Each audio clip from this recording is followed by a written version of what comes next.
Hot Bombero, yan ang binatang si Matt Manaytay. Sa mga sunog sa Kamaynilaan, matatagpuan ang nakakapang-init na hunk na ito. Oras na para alamin ang kanyang mga sikreto. Dito lang yan kung saan nagsisiksika ng mga wild at guafu. WTFU! May kamukha ka bang artista? May nakapagsabi? Ay, ako may naisip ako bigla. Ding Dong Avansado. Kaya naman si Ding Dong Avansado. Wow! Asawa ni Jessa Saragosa. Kasi alam nyo, ang dami mga firefighter o kahit mga BFP na May mga gwapo, May mga ganun naman. pogi. Pero kapag nasa fire scene kami, syempre, pagka dumadating kayo, may mga badig na tumitingin sa inyo, uy, okay yun, oh. May na-make up na ba sa'yo doon na alimbawa dayo? Awa yung hindi naman siya apektado nung sunog. Kumbaga, alam na lang yung may sunog sa lugar. Pumunta lang siya doon, nakita ka, tapos niyaya ka, ganyan. Libreng mapapanood ang ilan sa mga uncut episodes ng WTFU. Mag-sign up lang gamit ang link sa description box. Hello, this is Mr. Fu at ito ang WTFU at makakasama natin ngayon si Matt Damon. Wow, a foreigner. Kailan ba si Matt Damon? Hindi. Ay, hindi. Si Ben Affleck. Close sila, dire. Ben Affleck, ang nyowa ni Jennifer Lopez. Jennifer Lopez, kilala mo? Wow! Siguro sa itsura, narinig-rinig ko siya. Grabe ka doon sa Jennifer Lopez. Jennifer Sevilla. Hindi. Kaya kasama natin ngayon ay si Matt Manaytay. Tama?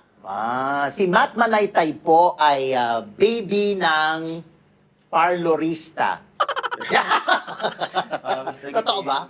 Naging baby ba ng parlorista? Hindi naman. Yung totoo. Hindi, bagong gupit lang. Hindi. Parang bagong chupet. Bagong chupet. Gupit. Gupet. Pero na-experience mo na ba yon yung ganon? Yung parang papagupit ka sa parlor, tapos sasabihin sa'yo, lilibre na lang niya, pero may samang himas, may Hindi, kasama. pabiro lang, pero hindi naman nila ginagawa. Hindi niya ginagawa. Iya. Kasi ayaw Joke mo. lang. Ayoko rin talaga. Ayaw mo kasi mababa ang budget. Masyadong mura kapag gupit lang. Gupit lang, gupit Oo, lang. tas chupit lang. Hindi. Hindi, si Matt po ay fire volunteer. Yes. In fairness naman sa'yo, saludo ako sa mga fire volunteer. In fairness. Kilala ko si yung may-ari ng NB si Jerry Chua. Siya yung may mga ube na Ube. fire trucks Ube. sa Binondo. Oo. Doon ka ba hindi? Hindi, Iba, oo. Texper yun eh. Sa Texper sila. So ikaw, saan ka? Dito ako sa Quezon City sa SIG. Okay. San Isidro Galas Fire and Rescue Volunteer. Okay. So bakit mo naman naisip na maging fire volunteer? Naisip ko siya kasi passion ko, tapos tsaka para malabanan ko rin yung trauma ko sa apo. Yung ganun. Ba't ka naman nagkaroon ng trauma sa apoy? Kasi nung bata kami, nasunugan kami. Ah. Tsaka para makatulong na rin. Oo. Ayun eh. So paano yun? Nung naging fire volunteer ka, iba pa yung mismo talagang bombero, di ba? Yung mga BFP. Yung BFP, iba pa yun. Under nila kami. Under kayo nila. Yung BFP, ano ba sila? Under sila na... Government yun. Government din naman, pero Oo. mga sumasahod din sila. Kayo, wala. Libre. Libre. As in, allowance, wala. Siguro, depende sa mapapasukan mong brigade kung may allowance or wala. Pero sa amin naman, wala naman. Talaga. So Masaya ano lang kayo? kami sa ginagawa. On call kayo, ganyan? Oo, on call naman. Depende, hawak mo pa rin. O wala kayong, hawak mo. Hindi, I like yung BFP siya, pinaka-duty sila, Oo, di may ba? mga- may mga- Pero paano yung mga gears? Minsan may nagpo-provide, pero kami kasi, nagpo-provide kami sa sarili namin, gastos namin. So kayo bumibili ng gear? Yung iba, pero mas maganda kasi kapag sarili mong gamit, di ba? Oo. Kasi hygiene yan, sarili mo yan. correct. Sinusuot mo yan. So nasa bahay mo yan, tapos kapag meron Hindi, sunog, iniiwan namin sa headquarters. sa headquarters. Nakaayos lahat ng gamit. Tapos ang gagawin, kapag may sunog, fly kayo doon para mag-outfit. Takbo sa truck, start yung truck, yan, ipon ang hangin, tapos go, respond. Talaga? So, gano'ng katagal yung training mo as fire volunteer? Tagal din, may mga, parang kasing yan eh, parang ka nagni-neophyte yan eh. Halimbawa, proby yan, ganyan. Sabi natin 6 to 3 months, proby, pwede na yun. Magkakaroon ka na ng call sign. Depende sa fire chief mo kung bibigyan ka niya ng call sign. Number mo yun. Anong call sign mo? 24, birthday ko. Talaga. Ikaw nagpili? Oo. Talaga. Parang birthday ko December 24. Ako rin dati nung reporter ako, nung police reporter ako, may call sign din ako. Oo, may mga call sign. 45. Bang, bang, bang. Di ba? Putok yun Ay, nako! Oo. Ewan ko ba, bakit ako naging 45? At, hindi, kasi ina-assign yun eh. Ina-assign yun sa... Alam ko 45 years old ka na. ano naman? Joke lang. Joke lang. Napaisip ako, naman. Diyan din. Hindi kami parang sunod-sunod yun eh. Di ba parang radyo patrol, gano'n. Ako naging 45. Tapos naging parang kasi 45 police reporter, so baril-baril ko, 45. Parang, di ba? Anyway. Okay. So, yung training mo, isang beses lang yan or may mga refresher or yung... May mga ganun, may mga refresher din. Talagang halimbawa, pagka matagal kayong walang training yan, may mga biglang patawan, mga training, mga medic, ganyan. Kasi hindi pwedeng firefighting lang alam mo. Kailangan marunong ka rin yung mga emergency na Kasi in case na mamaya, doon kayo sa loob, masugatan kayo, paano may re-rescue yung kasama mo, di ba? Ano yung hindi mo makakalimutang experience as fire volunteer? O pinakamahirap? O parang memorable sa'yo? Actually, mahirap. Pero kapag, yung pinaka hindi ko makakalimutan is yung may nasusunog na bata sa loob, naririnig mo yung sigaw niya. Papa, si ate, napapasok. 3 yan eh. Sunog sa bato. Hindi ko maalala kung saan lugar. Pero ayun yung pinaka hindi ko makakalimutan kasi parang hindi ako nakatulog no kasi bumubulong pa rin siya, naririnig ko siya sa tayo. Tapos hindi sila nakaligtas? Patay silang 3 magkakapatid. Kasi ako din, ako rin, yan din yung isa sa mga hindi ko makakalimutan ng mga coverage kasi kung ano, sa experience ko, kung ano yung malawakang sunog na umabot sa Task Force Alpha, Bravo, Charlie, dyan walang patay. Hindi bihira. Ako bihira. Pero yung mga first alarm, second alarm, at isang bahay lang ang nasusunog or dalawa, doon meron mga natatrap. At nakikita ko talaga, dati sa Binondo, mga magkapatid, makikita mo magkayakap sila. At hindi sila totally burned. Yung iba alam mong namatay sila sa suffocation. Kasi yun naman ang sinasabi, di ba? Na mamatay talaga sa suffocation. Bago talagang totally masunog. Kasi hindi na sila hindi na sila makalabas. Hindi sila makalabas. Nagpapanik na sila. Nagpapanik na. So, ang dami kong, siguro mga 5 kung gano'n na bata na magkayakap sa kwarto, ganyan. So, nakakaawa. So anyway, yun ang medyo mahirap talaga. Ako talaga yung pag tsaka minsan, di ba, pag malaki yung sunog, maraming lalapit sa'yo, bawas kami as reporter. Naiwan yung ko doon, yung lola ko, pag malaki ang sunog. Hindi kami masyadong, okay, kalma lang po, baka po nakandyan lang po, ganyan. Nakalabas na or true enough, gano'n na nangyayari. Pero yung mga, pagdating namin, wala nang ang apoy eh. Wala na. Pero pagpasok mo doon sa loob, doon na-trap pala. May na-trap palang mga... Wala papanik kasi sila eh. Pero dapat talaga first niyan. Ano dapat ang gawin? Huwag ka magpapanik. Tapos kapag kami nasusunog, huwag mong picturean, i-report mo. Picturean? Yung iba kasi pinopost pa, di ba? Video, actually. Video, Facebook Live. Dapat i-report. Correct. Para hindi na lumaki, hindi na makadamay. Tsaka dapat daw kapag nasa loob ka at may sunog, doon ka sa ilalim. Tama ba? Sa floor. Wag para yung smoke. Yung uso kasi pataas yan pataas siya eh. Pero syempre, wag ka lang doon kasi di ba syempre isip ka kung saan ka makakalabas. Hindi pwedeng nandun ka lang tapos kakainin ng apoy yun eh. So dapat pa din. Tsaka magbasang towel na may... Pwede ka. Sorry, meron pa nga ako na experience na yung hindi rin siya nakaligtas pero yung mukha niya, inilagay niya sa toilet bowl. Parang siguro sa sobrang suffocation na parang kailangan niya ng tubig o kailangan niya, andun yung mukha niya dun sa toilet bowl, parang ginanon niya. Tapos namatay din siya. Hindi rin siya, parang hindi siya nakalabas. Kasi ibang mga bahay, kasi siyempre alam niyo naman takot sa magnanakaw. So ang daming grills. So pag binuksan mo yung window, hindi sila makakatalon or wag naman tatalon. Hindi sila makakalabas or lagyan ng hagdan yun. Tibay nun. Lalagariin mo pa, bago mo pa makemyo, wala na. Isa pa lang nalalagari mo, patay ka. Correct, So anyway, dahil dyan, may bakla bang firefighter? Meron, wala namang pinipiling gender. No. So may mga nakakasama kang bading? Meron naman. So okay naman, wala namang... Mabait sila, masaya sila kasama, may mga ganun. Kapag walang alarma, Siyempre, nasa headquarters kayo, nag-aasaran lang. Aga-asaran. Wala naman nanligaw sa yung bading na bumbero. Wala naman. Wala nangahas. Wala naman. Ano mga bading to? May mga trans ba na bumbero? Wala pa. Wala pa naman ako naka-encounter. Anong bading to? Yung mga borta din, ganyan. Hindi. Actually, mga ano lang, mga iba, mga kaedad lang namin, ganun lang. Mga ano lang sila, talagang gusto lang din nila Tumulong. Oo. Tulong lang. In fairness naman, kasi wala man pinipiling gender ang pagtulong. Oo. Pero walang lumandi sa'yo dyan. Wala naman. Ay, parang napaisip. Para sabi niya, sasabihin ko ba, wag na lang pala. Parang nagdalawang isip. Oo, nagdalawa. Wala. Ay, nako. Inuulit ko ang tanong. May lumandi na ba sa yung bading na bumbero? Wala. Pero kapag nasa fire scene kami, syempre, pagka dumadating kayo, may mga bading na tumitingin sa inyo, uy, okay yun, Pero hindi to firefighter. Hindi siya. Pag nasaan kayo? Pagka nag-a-arrive na kami sa fire scene, halimbawa, fire scene, tapos yung sunog, Tapos na medyo tambay-tambay na lang, tambay-tambay kape-kape, na lang, ng tako, tubig, ganyan. bus. Ay, bus! Parang yun, yung mga ganun. Ay, Konting jubad-jubad, oo, papansin. Konting papansin. Oo. Ganun. Hindi, kasi alam nyo, ang dami mga firefighter o kahit mga BFP na May mga gwapo, May mga ganun naman pogi, talaga. in fairness. Pogi talaga. Oo. Kahit saan naman pumunta, may pogi.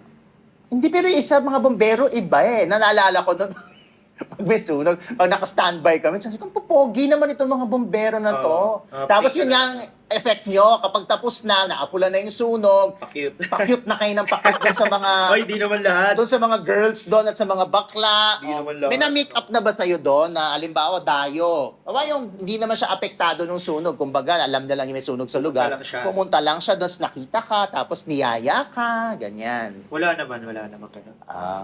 Mostly, mga lang, uy, sarap na naman, yung mga ganun.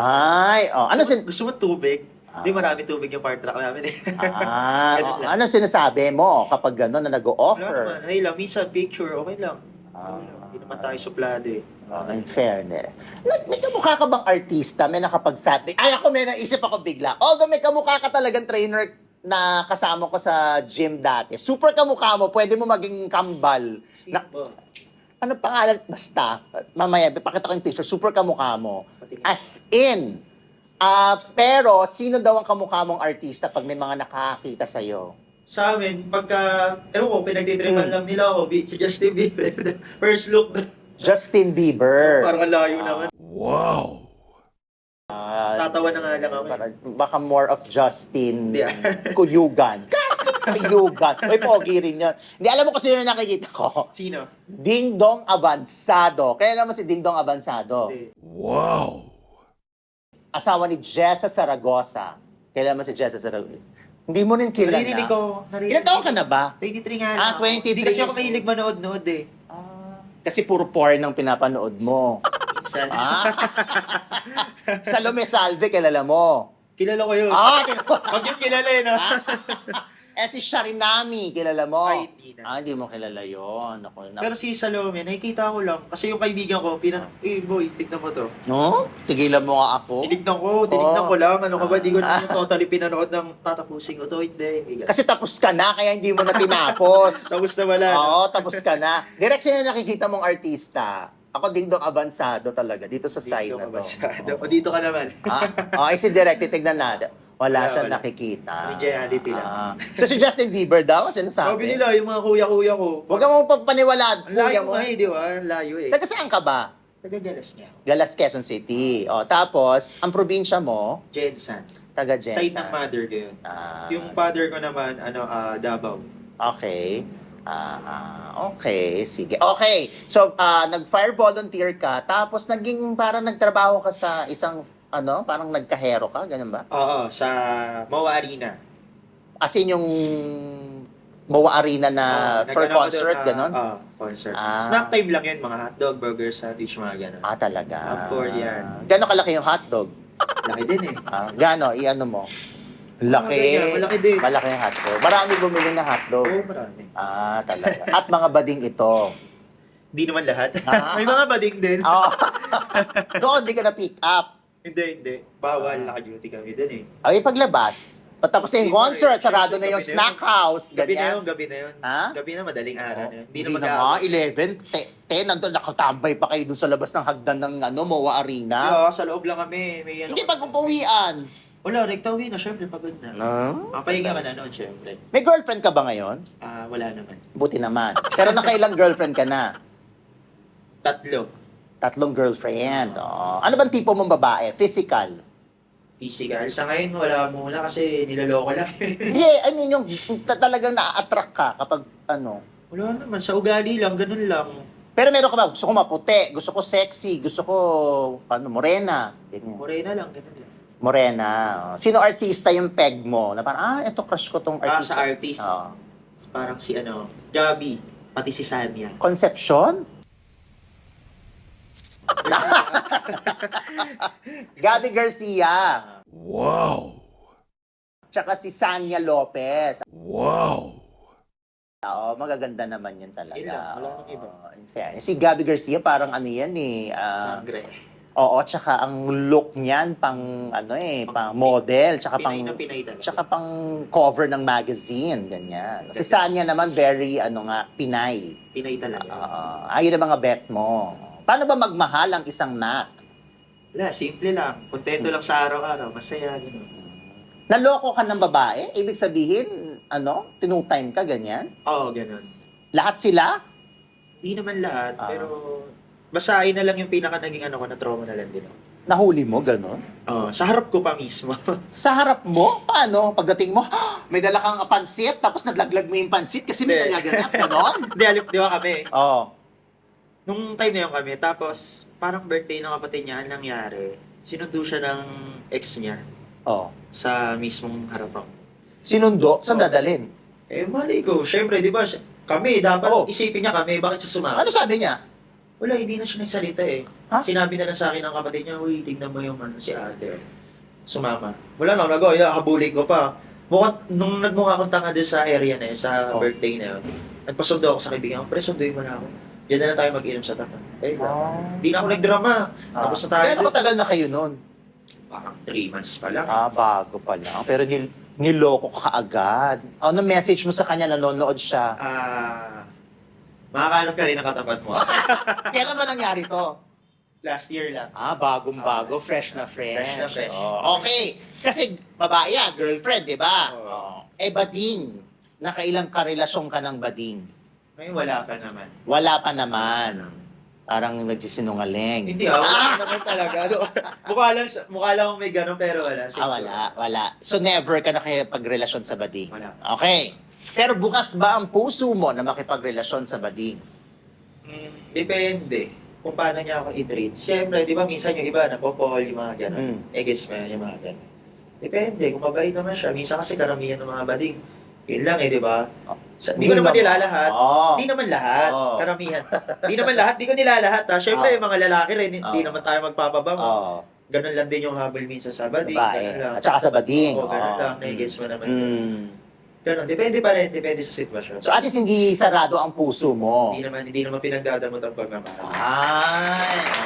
So mga anong kung halimbawa, anong bading to? Gusto mo yung trans? Hindi, o casual lang. Casual lang. Casual lang. Parang ganito lang. Oo, parang pag magkasama tayo, uy, tropa lang. Hoy, pare! Ganyan. Tayo. Nag-gym tayo, ganyan. Buhat tayo. Buhat tayo, ispatan mo ko. Ganyan. Tapos buhati kita. Ano no? Tapos buhati kita. Ay, nako! Magaling ka ba magbuhat? Sakto lang. Standard lang.